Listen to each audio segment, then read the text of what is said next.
Hello and welcome to another episode of Marriage on a Tightrope. This is Allan, and I'm solo today.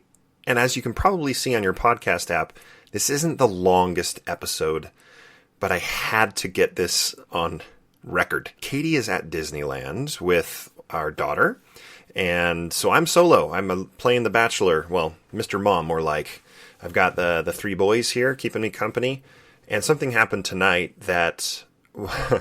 without exaggeration, the best conversation I've ever had with my 11-year-old. And I wanted to, while it's fresh, get it recorded and two birds with one stone, release it as a episode of our podcast.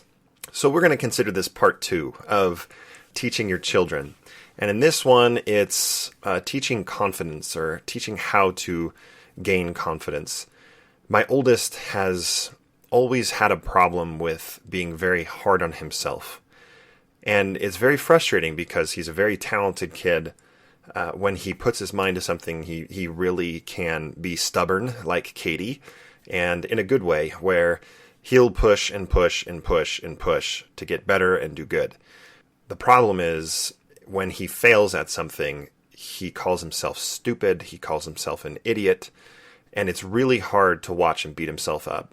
There's no reasoning with him when he gets into those moods. And something where this has been bubbling up a lot over the last few months is baseball. He and my 10-year-old are on the same baseball team. And this year, our oldest has been striking out a lot. I don't think he has a base hit yet. He's reached base a couple of times based on errors or dropped third strikes. I'm getting too much into baseball noise, so I'll go back to him. The frustrating part for him is these high expectations that he has for himself. And a lot of these behaviors are so close to healthy. Katie and I want him to have high expectations for himself. We want him to want to do well at everything that he does and to try his hardest to do so. But when he fails, how he responds to it needs to change. He calls himself an idiot. He throws his glove around. He smashes the bat on the ground. Not the right behavior for him, and channeling that failure and desire to succeed in a healthier way is really what we want to teach. So today, he struck out. He went out to right field, which he hates playing in the outfield. They are at an age now where kids are hitting it out there. But he really, really likes third base, and the coach is not playing him there. So in the outfield, he had a few tough plays where he should have been backing up first base, and he didn't. And in the middle of the inning, the coach took him out. Yelled at him saying, "You need to pay attention. We can't have kids not paying attention out there." Puts another player in. I was totally fine with that, with the coach's decision in that case. It was, let's learn a lesson here, but I knew that he was going to really take it out on himself. So after the game, we're walking back to the car, and my oldest is throwing his glove, and I say, "Son, tell me, talk to me, use your words, tell me what's going on." And he grits his teeth and says, "In the car, I'll tell you in the car." And as soon as we got into the car and the doors closed, he just started crying. And the anger turned into just overflowing emotion. You can tell, like, he's not just losing his temper here. He's really upset at himself. He's really upset at the coach for taking him out. And I had to talk to him and say, look, sports are getting harder. You're not Little League anymore. It's called the National League. And the pitchers are throwing harder. The ball's coming at you faster. Kids are going to be hitting big pop flies into the outfield. And guess what? If you don't perform, coaches are going to replace you. It's no longer raise your hand if you want to pitch and everyone gets a turn. If a kid does well at shortstop, he's going to play shortstop and no one else will play shortstop. That's kind of where sports are going at this age. And in the past, he's just been used to being able to ask the coach, and this is where I want to play. And that's not how it is this season. So he was very distraught. We get home. The good conversation is coming soon. We get home and getting the other kids ready for bed, and he's still in his baseball gear, sitting on the couch with his head in his hands. And he was like that for 10, 15 minutes. I even snapped a picture and sent it to Katie, and I had been texting her throughout the game of what had been happening and when he got pulled, and hope I didn't ruin her wonderful Disney vacation with some downers about our son, but I like to talk to her about these things. So I get our youngest in bed, and I go downstairs, and without saying a word, I just wrapped my arms around him, and he let it fly. He started crying again and just hugged me tight. And we didn't say anything for a good minute. And I just kind of rubbed his back, let him cry. When I backed up, I held his hands and I said, "Son, I want you to know that I don't care about the results. You could strike out every single time for the rest of the year, and I will not get mad at you. I will not think less of you. I will not love you any less. What I'm really concerned about is how hard on yourself you are. You expect so much from yourself, and you expect so much performance in this sport that you love."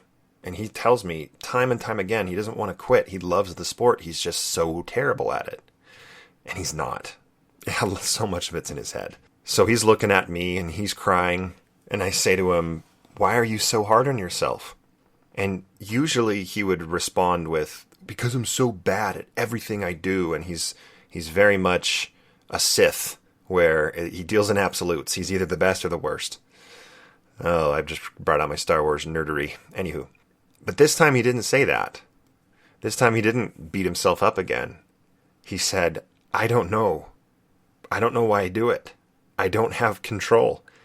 And the look in his eyes was just heartbreaking. Because he looked at me and he just said, "I don't know, Dad. I don't like it. I can't control it. I'm so hard on myself." And I said, "Son, I'm glad you care. I'm so glad that you want yourself to succeed. We just have to do our best to recognize when you're beating yourself up and channel it into, how am I going to get better? How am I going to gain that confidence? Because isn't baseball a lot more fun when you're smacking balls around the field? You're catching pop flies." And he smiled and said, "Yeah, it's great." And I said, "I want to help you get there." We talked about the next time we can go out and practice better hitting techniques. And when he's done with school tomorrow, we're going to do it. We talked about a similar situation that I was in Little League when I was 14. I was 6'5" as a 14-year-old, and I stood straight up in the box. Again, I'm getting too deep in the baseball talk here, but I tried to empathize with him and show him, look, I struck out a lot because I grew really fast between one season and the next. I was 6'5". My strike zone was enormous. And my coaches, they benched me because I was striking out. But then they worked with me, and so did my dad, to say, we're going to get you to squat down in your stance a little bit. Mark McGuire does the same. He's 6'5" as well. He squats down and his strike zone's very, very small. And once I got used to that, I was crushing balls. I was hitting them all over the field, and it was a lot of fun again. I said, "Jackson, I will do everything I can to help you get there. And really, it's good you want to succeed. It's good you want to compete. That's great. Let's just not beat yourself up about it." He stood up and we hugged again, and I started crying with him and said, "Son, I don't want you to ever feel like I'm disappointed in you. I'm not disappointed in you. I'm sorry if I lose my temper with you, if I yell, and I don't want you to feel like I love you any less because of my temper and because when I lose my patience."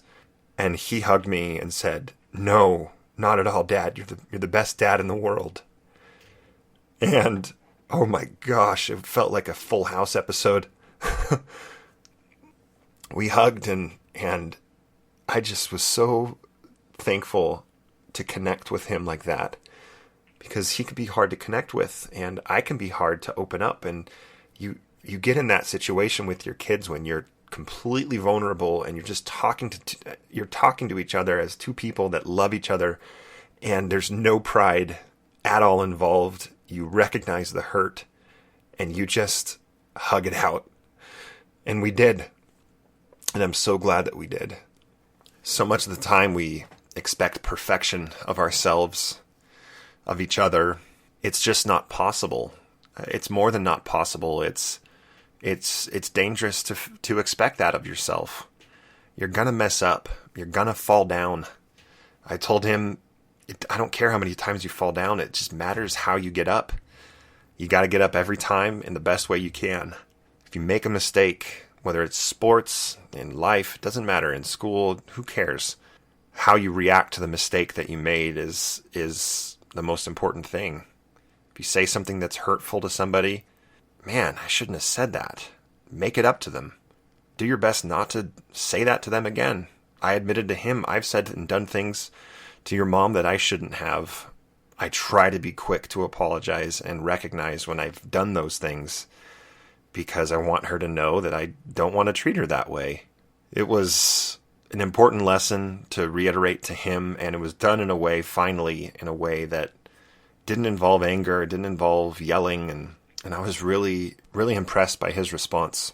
This has been a very short and abbreviated but emotion-packed episode of Marriage on a Tightrope. Our next episode is already edited and will be coming out in a few days. So we hope you enjoy that one, which is another episode of tears on both sides. It's never easy, is it? Make sure to join us on Instagram. I'm not used to doing the Instagram plug. I need Katie for this, but it's Marriage on a Tightrope. Katie keeps that updated. You can also email us on marriageonatightrope@gmail.com. Or go on to marriageonatightrope.org and mormondiscussions.org to leave a comment about this episode. We'd love to converse with you. We'd love to meet up with you. You're not alone. We love you, even though we don't know you. And we'll talk to you next time. Thanks.